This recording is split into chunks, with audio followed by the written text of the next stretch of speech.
सहनाववतु सहनौ भुनक्तु सह वीर्यं करवावहै तेजस्विनावधीतमस्तु मा विद्विषावहै। ॐ शान्ति शान्ति शान्तिः। ॐ श्री गणेशाय नमः। ॐ श्री सरस्वत्यै नमः। ॐ श्री गुरुभ्यो नमः।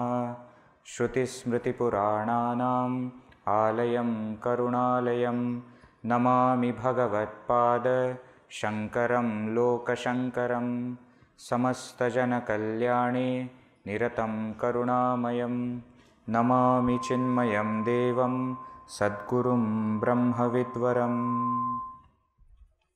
Hari Om.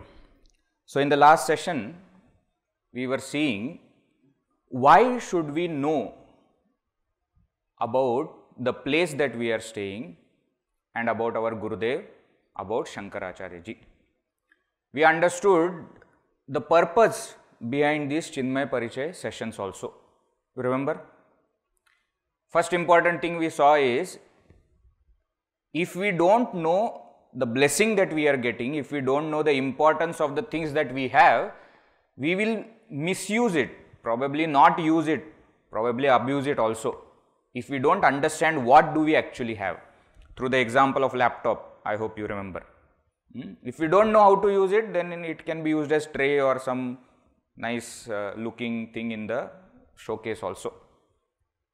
Second important thing we saw, in our life, we always know what we are supposed to do, where we want to reach. We have picture of ideal me. But at the moment in the present, we are different from that ideal me. And the gap can be bridged through the inspiration that we get, due to which we will act on it, and then we will become that ideal me. So the life of great masters acts as an inspiration to us. Whether it is Shankaracharya ji, whether it is our Pujya Gurudev, their life becomes a source of inspiration for us to bridge that gap. And that's why we are trying to understand, trying to look into their life more closely.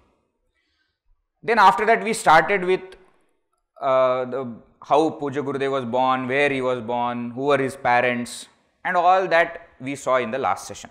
So continuing from there, let us see now. So we saw his name was Balakrishnan Menon, used to call him Balan, studied in Vivekodayam Boys High School in Trichur, though he was born here in Ernakulam, but after his mother passed away, they shifted and he studied there.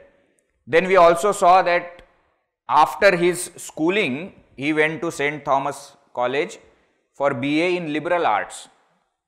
Actually, he was not interested in liberal arts. In one place he writes that I took it because there was no other option, because he didn't score well in 12th. Same like us. Okay. So that is why it is source of inspiration. If somebody who is one of us can become such a great master, we have hope. Many times we say great people are born, but last time we understood they are not born, they become great through lot of efforts, right? So Gurudev also, he wanted to pursue English etc., but could not. Therefore he took liberal arts as a main subject and completed his BA, Bachelor of Arts. Then he went for post graduation to Lucknow University. As I told you, there was a 3-year course, MA LLB together. So he went there in the year 1940, he went there. But something happened by which he did not complete that. What happened? The change has started. What is the change? Young Balan, who had gone there in the Lucknow University as a university student, see, when you are at your home, no, comfort of your home, your parents are there, then everything is conducive environment, protected environment. They protect you from everything. Many times you don't even come to know about how the world is and what are the challenges in the world, what exactly our country is going through. You may not know all these things. That's why many people say also in young time you should go. You should go and stay away from your home. Then you will know what life is. Right? So that's what happened with Pujya Gurudev also. That's what happened with Balan also. He went to Lucknow University and then he actually understood that my country is not independent. It is under British rule. And so many people are giving up their life to fight for the freedom. Young, already enthusiastic, so much of energy is there. So automatically he was attracted towards the freedom movement and he became a revolutionary. Now there also you see he was such a great person.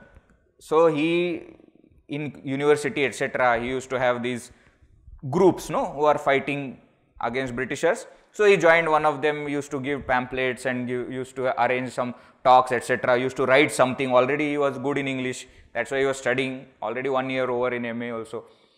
So he was doing that and Britishers issued a warrant against him.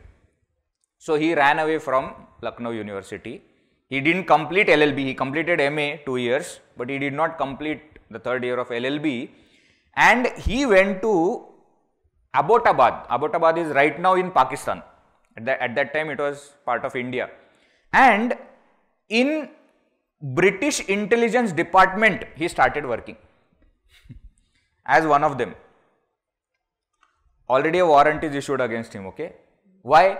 Because he thought that Britishers will search for me everywhere other than their own office. So he worked there and he used to get, so his job was intelligence department, no? So his job was those old type encrypted messages used to be sent. Tuck, tuck, tuck, tuck, tuck, tuck, tuck, tuck. Remember those? And through that they have to decrypt that message and give it to the officer, and whatever reply is there, give it back to them, whoever has sent the message.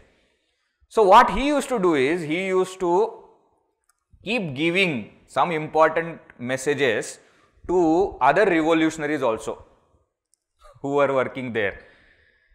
Finally one day, one message came saying that one Madrasi is running away and we have a report that he is one among the officers.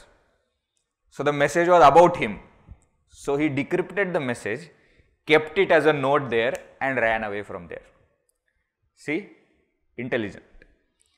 Then he went on running away, but for long he could not, remain away from the whole thing.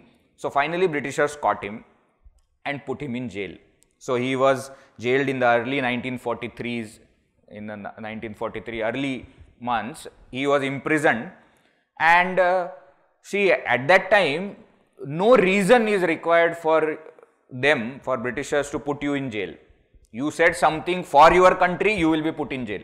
So jails used to be flooded with people. And obviously when so many people are there, they were not taking care of any of them. We have seen in so many other movies also, Bhagat Singh movie, etc. What was the situation of those, revolutionaries in the jail? So immediately what happened when Pujya Gurudev was also there in the jail, what happened was fever and all these things caught up very quickly among all the imprisoned revolutionaries. So Gurudev also got very high fever and was about to die. So the Britishers decided that this is not correct, because if he dies in the jail, there will be inquiry on us. And people of India will become more violent, saying, because they won't know that this is because of fever. So what they did, they just took him and dropped him on the road and left. It is said one Christian lady saw Balan lying on the roadside and took him to her home took care of him till he revived. Very jokingly, Gurudev says that it was my nose that saved me on the roadside that day. Why nose? Because the nose of Balan resembled the nose of that Christian lady's son who was fighting in some other country from Britishers side. She was Indian lady, but he was in army, etc., and they took him. So she thought that, my son also will be somewhere in the world, maybe lying, because war is going on, maybe lying on the roadside. Somebody should protect. So keeping that in mind, she took Balan to her home, took care of him, and also Pujya Gurudev says later on that he came across many good writings, many spiritual writings in her home for the first time. So about Jesus Christ, about Western philosophers, about Eastern philosophers, about Swami Vivekananda, he read about them first time there in her house. So that is what happened later on. Then he also went to his cousin Achyuta Menon, who was in Baroda in Gujarat. He stayed there with him for some time, recovered fully from the whole thing, and he started to think about the career. He is already MA, okay, Masters in English Literature. So he started to think about career as a journalist. Now, again in this house of Achyuta Menon, his cousin, he came across lots of spiritual journals. And in those journals, one of the articles was written on Swami Shivananda Saraswati, whom we will be seeing very shortly, who plays a very important role in Balan's life, right? So later on, he became journalist in the National Herald, the newspaper, national newspaper, in the late 1945, December 1945, etc. And he used to write many articles, and some of the articles are available even now. From that, one point becomes very clear, and that is Pujya Gurudev had knack of writing through common man's perspective. So he will not write big things about, no, he will write those big things in a way that everybody will be able to understand. So his titles, his pen names also used to be like that only. Mochi is one very famous. He used to write as Mochi. Mochi means cobbler. So in the garden, etc., cobbler is there looking everything. So what all things he is seeing, and through his lens, through that cobbler's lens, Gurudev will remark on the society, on the politics, and on so many things, on human tendencies, how the humans are. So he used to write like that. Chaukidar was another, his name, one of the articles was Chaukidar Ganju, was his. So he will write in his name all these articles. So he was a very well known and well received journalist in the National Herald. But somehow something happened and the scene changed. So we see 1941 he was a university student, then he became a revolutionary, became a journalist, and suddenly he became Yatri. Now what happened? How did this transformation happen from Balan to Swami Chinmayananda? That transformation is what we can say as the main thing that we must understand, because we are somewhere in this level. We are somewhere in the level of Balan, who was thinking about his career, who was in his profession, has completed his college, now he has taken up some job and he is doing it. But then what changed? I don't mean to say that you all should become sannyasinis, no, but I am saying what changed. See, in life, this becoming renunciates is not the only goal, isn't it? Is not the only thing. Anything that you do in life should be of that high level.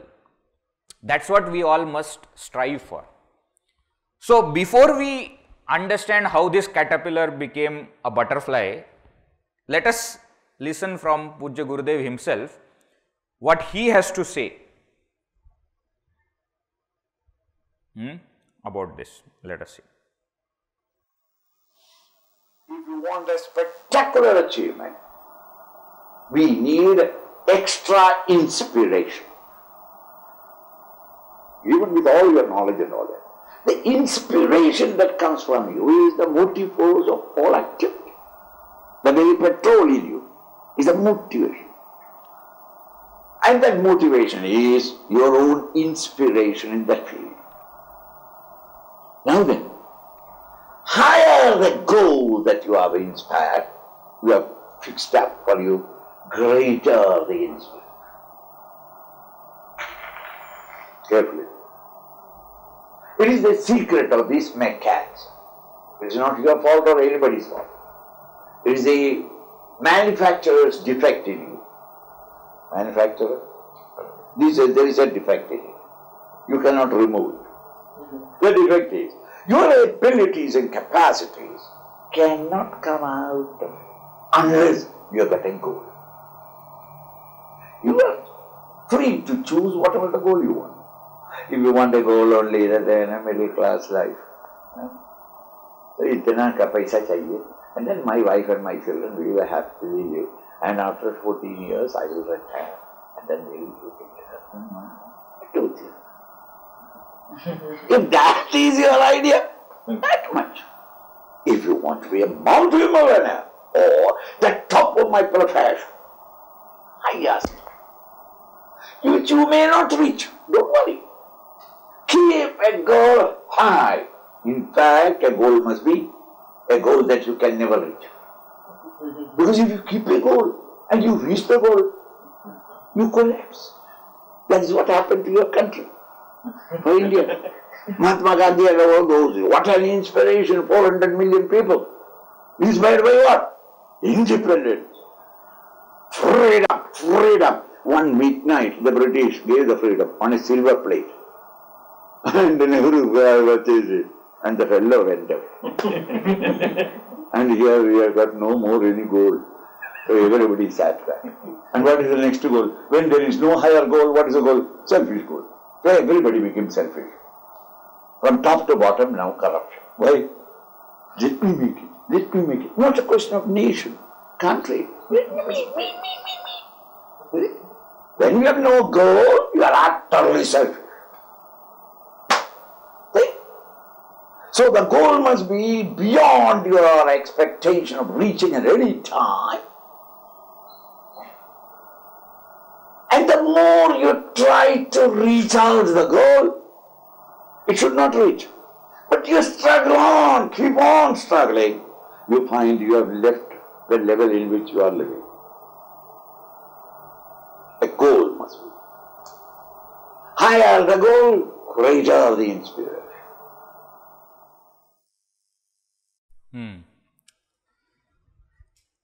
So you see, the point is very clear. If the goal is high enough, then we will have that enough inspiration to achieve it. Gurudev goes on to say what? That goal should be so high that you should not reach. You cannot reach. Why? Because reaching the goal is not the goal. Trying to reach the goal is the goal. Why? Because then only we grow. Now this exactly is what happened with Pujya Gurudev himself. When he was there, journalist, etc., he had a very high goal. What was that? What suddenly? He wanted to be the best in his profession. He didn't have a spiritual goal at that time, but he wanted to be the best in whatever he does. It is said that he was very fond of tennis also. So in the college, etc., he used to play tennis and driving. In one place, his uncle writes that when he was in graduation only, he got one car. Somehow his friend's father or somebody was a very rich person, so he got one car, and his uncle says that I was always scared whether he comes back home properly or not. That much fast he used to drive. But knowing Gurudev, we can imagine that he must have been like that in his young days, isn't it? But that is the enthusiasm, not like, what do you want to do in life? Think.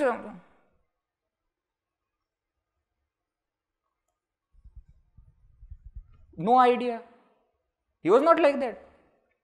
Youth should be bubbling with that enthusiasm, inspiration, energy.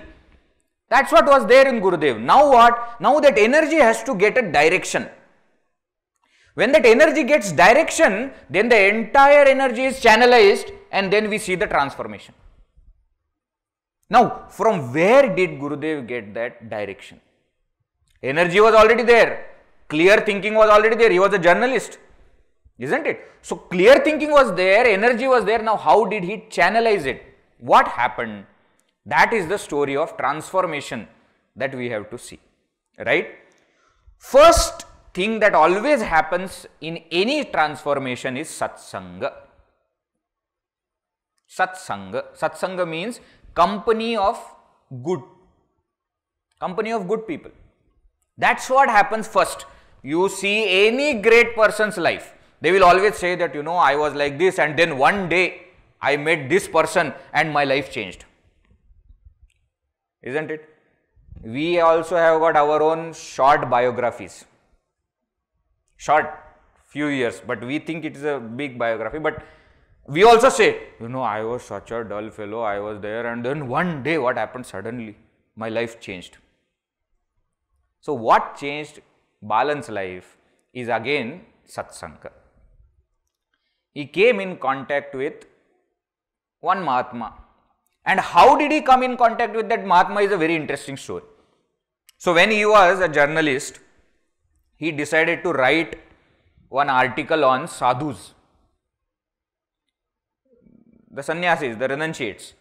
And he said that according to me, sadhus are parasites on the society. Parasites, you understand? On the trees, the parasites grow. So all the work is done by the tree. Parasite just feeds on the trees, everything, photosynthesis, whatever tree is doing, parasite just eats and lives on the tree. And we can also understand why Gurudev must have thought at that time like that. Because you see, somebody who is fighting for freedom of India suddenly sees another group of people who are not doing anything, or maybe appearing that they are not doing anything. So it was natural for him to think like this.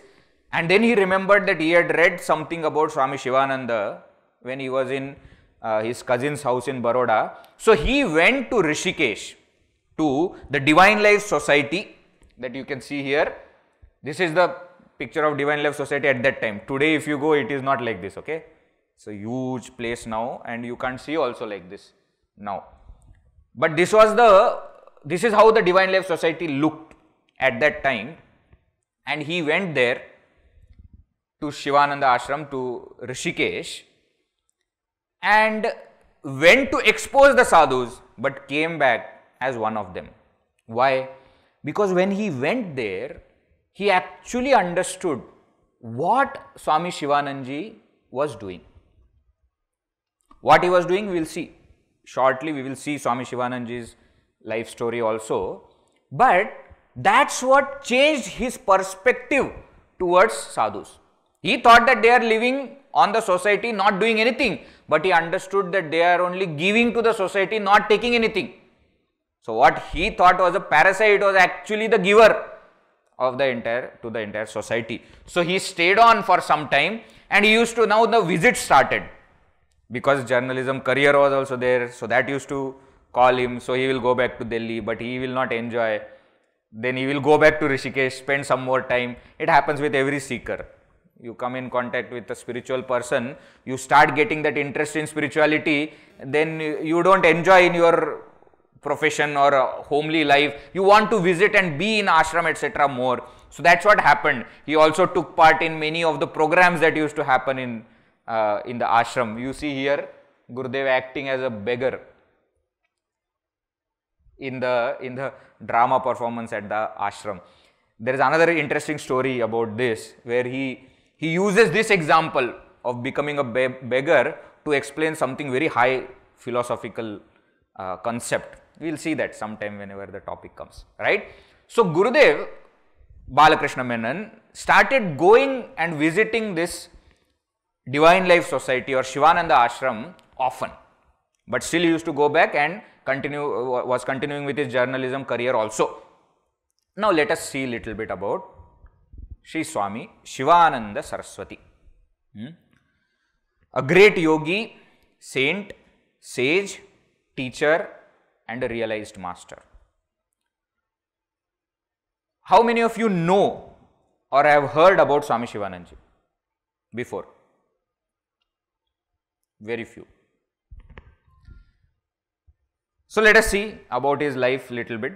He was born as a Kappuswami, his name was Kappuswami, on 8th of September 1887 in Tirunelveli, Tamil Nadu, in the illustrious family of sage Appaya Dikshit. Appaya Dikshit, anybody who knows Vedanta, has written many books on not just Vedanta Shastra but in many other darshanas also.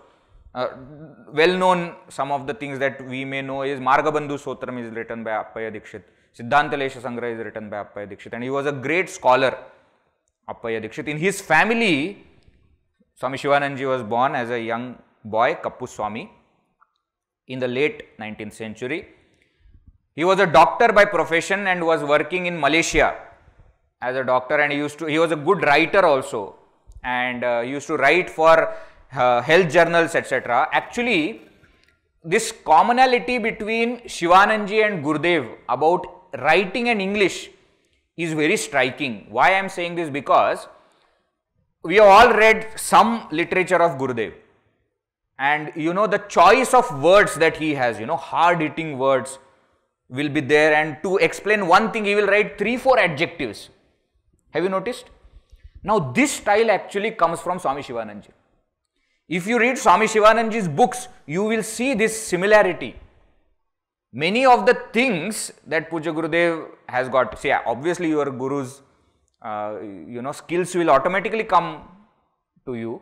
So this writing skill has come from Swami Shivananda actually.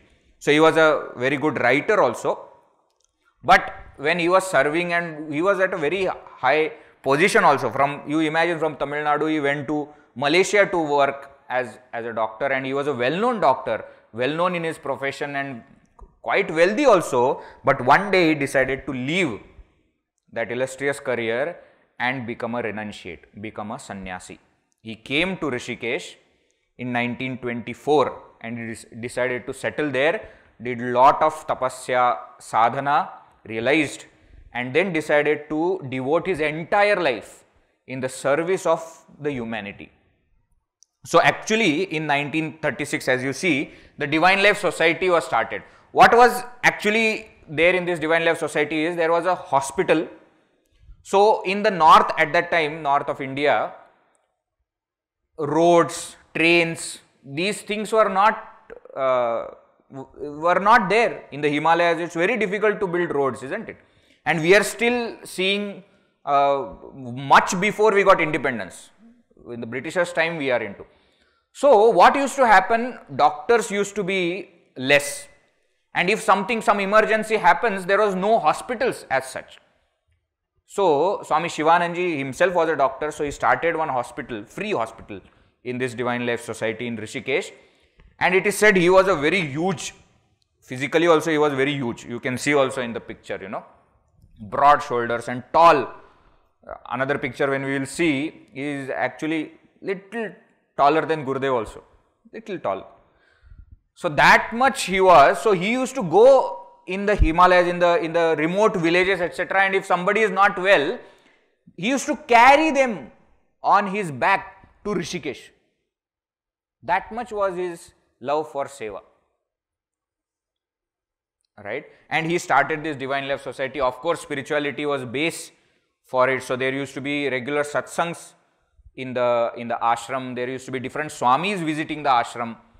In 1948, he started Yoga Vedanta Forest Academy. Even now, that Yoga Vedanta Forest Academy is there in Divine Life Society Rishikesh. What they do is they have courses on Vedanta and Yoga, short courses, long courses, one month, 3 months courses are there, and they take such courses in Rishikesh ashram. So you have to go there, stay there and complete the entire course. Our Swami Shardananji has taught in this Yoga Vedanta Academy, if I am not wrong, 3 courses in this Yoga Vedanta Academy Swamiji taught. So this is still there even now. Then in 1953, he addressed World Parliament of Religions. where Swami Vivekananda also went in 1893.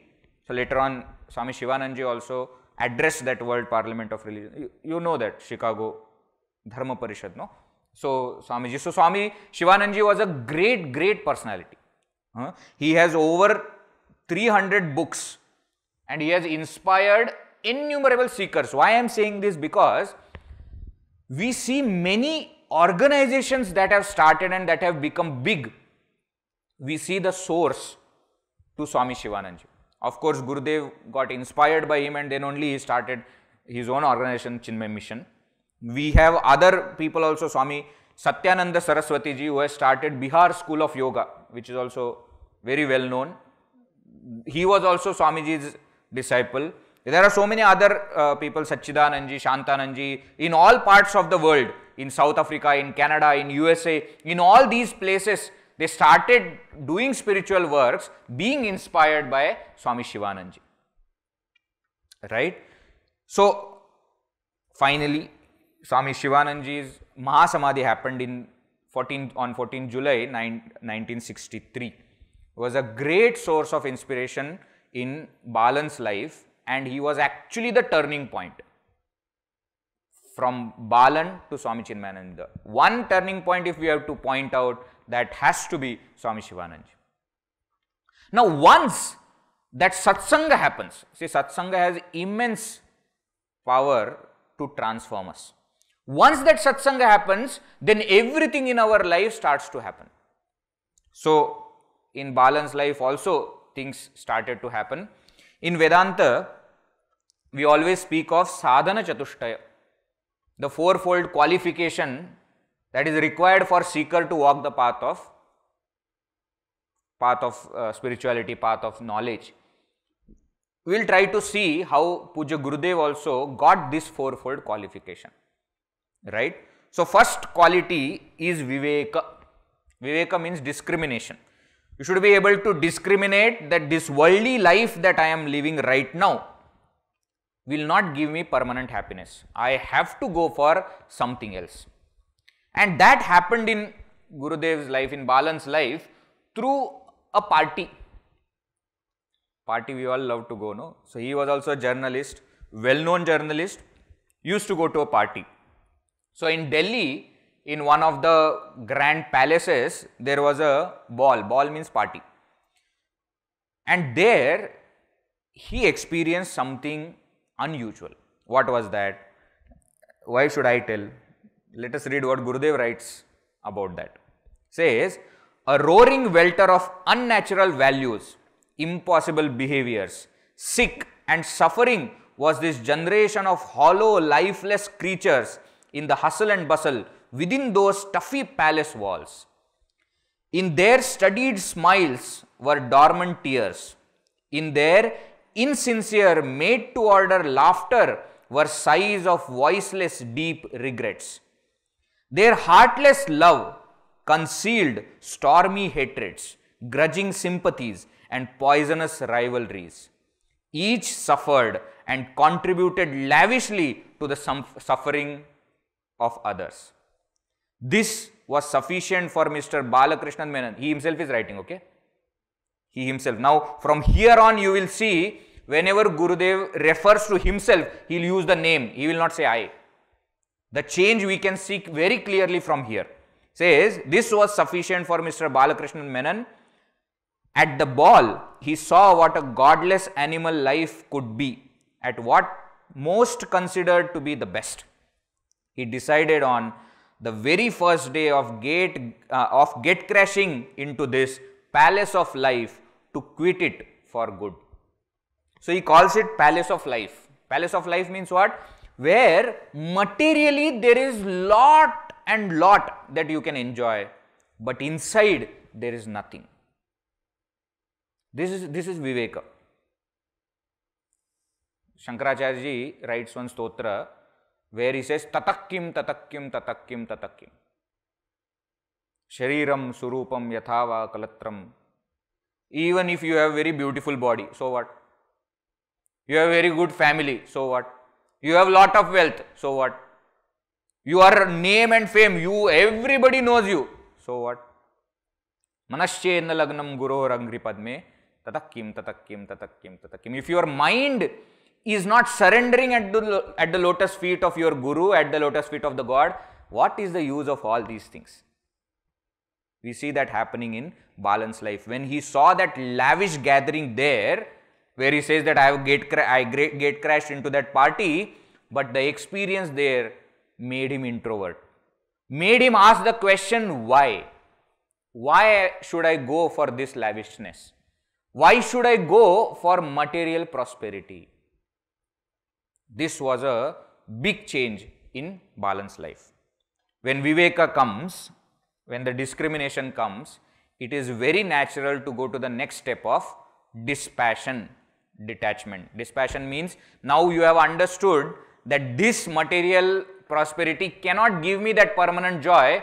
It is very natural that we want to get rid of it and find something permanent. But in Balan's life, something even more shocking happened. He had a friend, his name was Narendra Shroff. Narendra Shroff with his parents. This is the picture of his friend with his parents. He was a great influence and help to Balan. Actually, Narendra Shroff's father actually asked Balan's father to send him to Lucknow University. So, through his contact only he went to Lucknow. Then later on Narendra Shroff got married and he was also in Delhi, where Gurudev was in when he was a journalist in National Herald. So, they had a very, very close connection, and at a very early age, when this Narendra Shroff's son was very young, this Narendra Shroff passed away due to heart attack.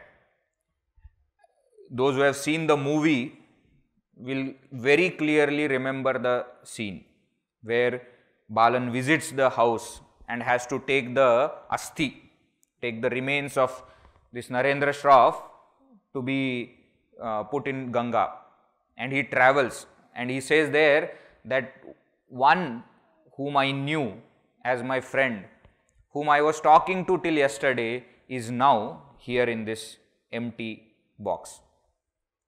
This empty life it is. So that Vairagya came immediately after Viveka to Pujya Gurudev, to Balan. Then what happened? That we will see in the next session. So far what all things have happened? The change has started, the transformation has started. From his material greatness, now the journey towards spiritual greatness has started.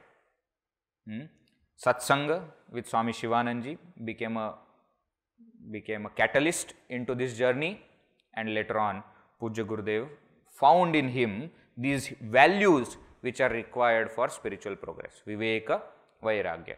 Next what happened? We will see in the next session. Alright, we will conclude. Om Purnamadav Purnamidam Purnat Purnamudachyate Purnasya Purnamadaya Purnameva Vashishyate.